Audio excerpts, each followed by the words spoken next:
When something has a long history, how do you start over from scratch?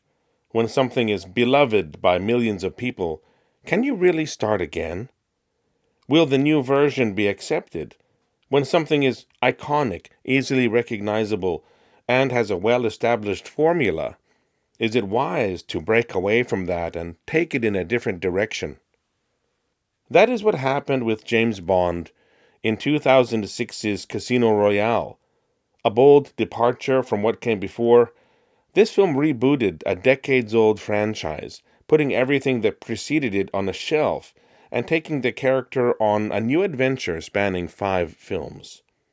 It all began with a scene that completely redefined 007. Let's take a look at the opening of Casino Royale.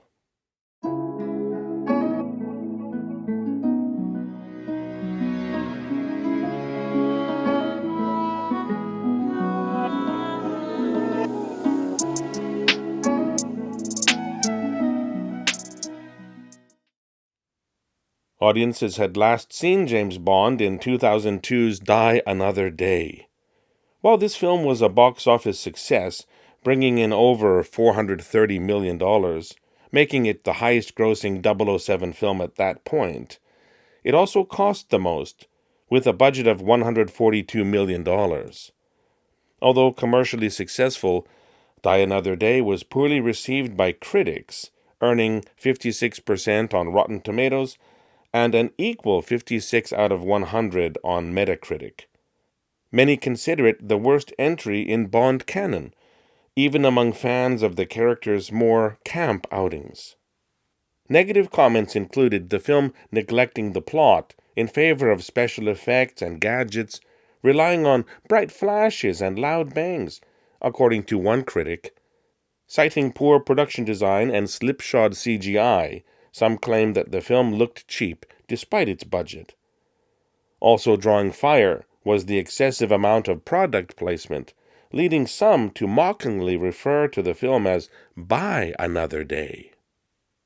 To sum up popular opinion, previous Bond actor Roger Moore said, "I thought it just went too far, and that's from me, the first Bond in space. Invisible cars and dodgy CGI footage? Please." Die Another Day was to be Pierce Brosnan's final film as James Bond. Before him were Sean Connery, George Lazenby, Roger Moore, as mentioned before, and Timothy Dalton. It was time for a new actor and a new direction for the franchise.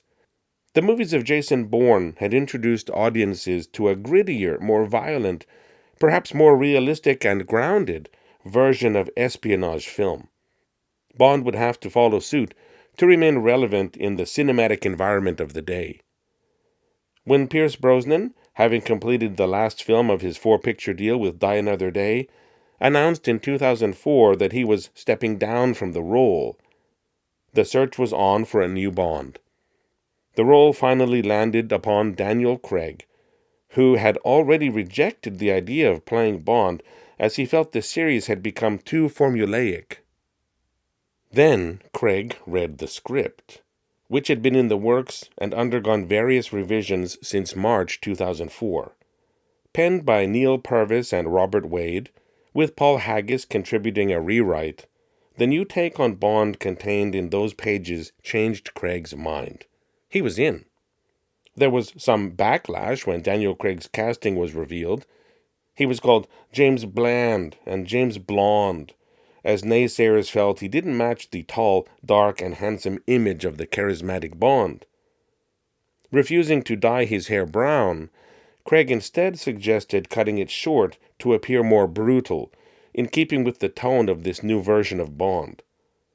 Let's move on to the audience's introduction to this iteration of the character and the opening scene of Casino Royale. Director Martin Campbell and cinematographer Philip Mayhew set the scene in delicious black and white, lending the proceedings a classic, even nostalgic atmosphere. A nervous man walks down an empty street at night, ascends in a glass elevator, and moves through a deserted building. Upon entering a darkened office and turning on a desk lamp, The man is surprised by someone waiting for him in the shadows. We now get our first look at Bond, sitting in a chair. "Em doesn't really mind you earning a little money on the side, Dryden," Bond says. "She'd just prefer it if it wasn't selling secrets." The nervous man is Dryden, played by Malcolm Sinclair. As section chief of MI6, he is certain that M couldn't have sent Bond. She would have sent a 00, and he would know due to his position, if Bond had been promoted.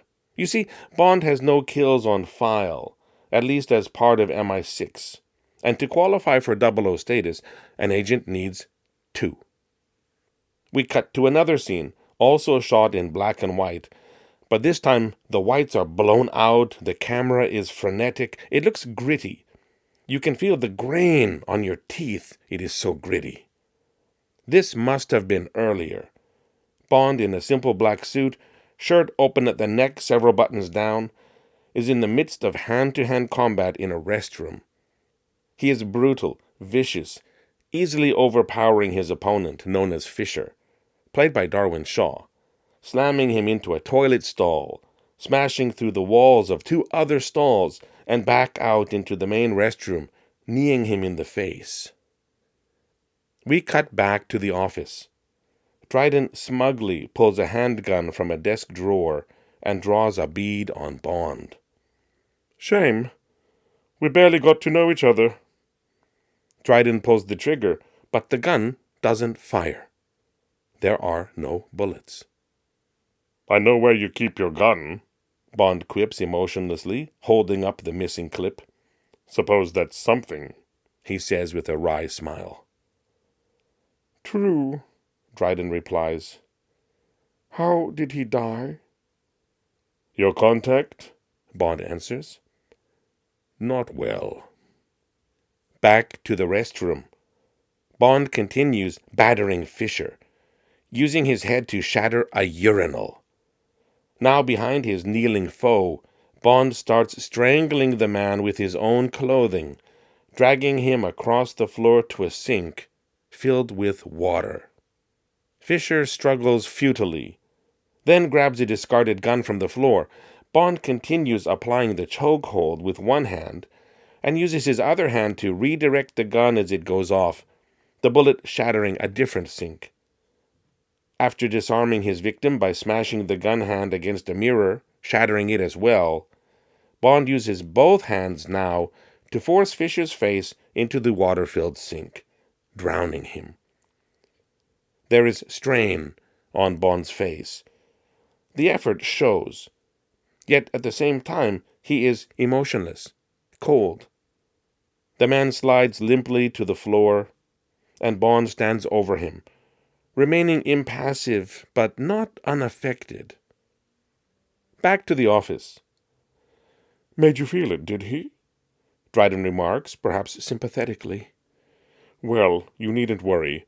The second is—" He is cut off as Bond pulls his own silenced pistol and puts a round into Dryden, killing him. As he and his chair fall backwards, we are shown a close-up of a photo of Dryden's family, a wife and a daughter. The photo is sitting on his desk, and we see Dryden's body flying past in the foreground. The body and chair crash violently to the floor. "Yes," Bond says in response to Dryden's unfinished comment. "Considerably." With a look of almost boredom, he slides his weapon into a shoulder holster and leaves the scene. Back in the restroom, Bond stoops to pick up his own dropped weapon. It must have been lost just before the fight we saw. Behind him, Fisher suddenly grabs his own gun from the floor, having feigned death. He turned and quickly aims at Bond, and we get the classic gun barrel shot. Bond fires once, finally earning his kill. As the camera draws back and away from Bond, centered in the circle of the barrel, we understand that this is his enemy's point of view. Perhaps it has been all along. Every gun barrel with every Bond spinning and taking that single shot Maybe they were all that first kill, the one that started him on his way to becoming a 00 agent. Roll opening theme song. Since the Bond cinematic franchise was launched with Dr. No in 1962, films have come out fairly regularly. From Russia with Love in 1963, 1 year later, then Goldfinger in 1964 and Thunderball in 1965, again a year between each film.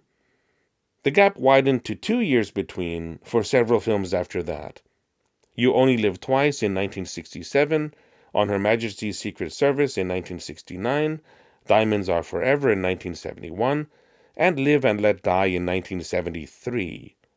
Then The Man with the Golden Gun came out in 1974, just a year after the previous film. It was a 3-year wait for The Spy Who Loved Me in 1977, but things were back to 2 years between for Moonraker in 1970, For Your Eyes Only in 1981, Octopussy in 1983, A View to a Kill in 1985, The Living Daylights in 1987, and License to Kill in 1989. We had been through 4 Bonds by then, from Sean Connery to George Lazenby, back to Connery, on to Roger Moore, and ending with Timothy Dalton. The franchise took a bit of a breather after that, with 6 years passing before a new actor appeared, Pierce Brosnan, in 1995's GoldenEye. 2 years until Tomorrow Never Dies in 1997, 2 more until The World Is Not Enough in 1999, and 3 years until Brosnan's final outing in 2002's Die Another Day. That leads us to this film, Casino Royale. Coming out in 2006, this was the first time Bond had been fully reset, making this film the start of a new canon, separate from any film that came before it. Bold move by the producers, but I think it was a wise one. That being said, the creative team was still aware enough of audience expectations to start things off safely in this opening, indirectly sprinkling the familiar in with the new.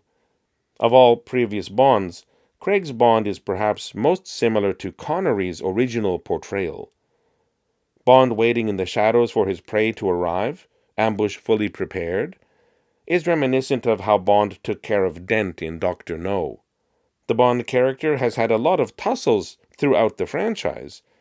The restroom fight in this opener, so visceral, so primitive, compares well with the one in From Russia with Love between Connery's Bond and Robert Shaw's Donald Grant, or Bond versus Jacques Bouvard in Thunderball.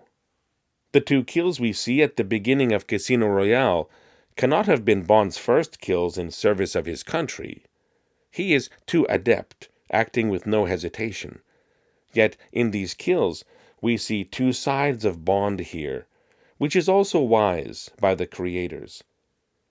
In the restroom, we see the physical Bond, overpowering, ruthless, coldly effective, obviously skilled, clearly trained.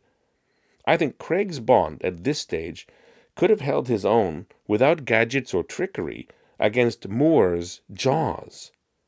This is a Bond we have never seen before. As an aside, I know some people have complained that taking Bond in this direction was just a response to the other JBs gaining popularity at the time, Jason Bourne and Jack Bauer. I don't see it that way. While Bond had grown campier and more cartoony as the franchise wore on, barring a return to minimalism with For Your Eyes Only and the more serious tones of the Dalton-era Bond outings, the Bond we meet in the opening of Casino Royale is no copycat.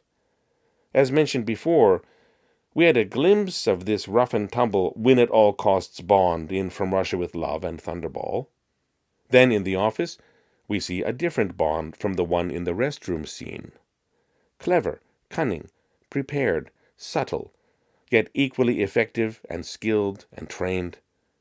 Cold and to the point. He could have put one in Dryden's head the moment he walked into the dark office, but Bond wanted a little chat first. Wanted them to look each other in the eyes. Wanted Dryden to know that he had been found out, and who was killing him. All in all, it was a gorgeous opening sequence.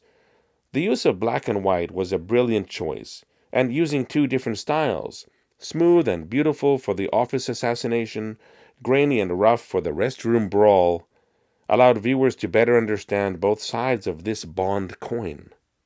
Bond doesn't talk much, preferring to listen, or to let his hands and gun say what needs to be said. Yet even with minimal dialogue, we understand that this Bond is witty, with a wry sense of humor, intelligent in his silence, like a predator in a way. As we learn later in this film, this is a Bond who will run through a wall rather than going up, over, or around. He is a charmer, can be seductive, yet is not refined. This film shows Bond's first 00 mission. He is not the Bond in a tuxedo yet. He is still learning. This opening excellently exemplifies this by showing us how he qualified for 00 status in the first place. In fact, it is not until the very end of the film where Bond utters his iconic introduction. Bond. James Bond. By the film's end, he is fully formed. The Bond we know has arrived. This opening clears the stage of all previous Bonds, showing us a new take on the character with enough recognizable things to set our minds at ease, preparing us for a fresh new direction for the character. We have just witnessed the birth of Bond. Thanks for watching. See you next time.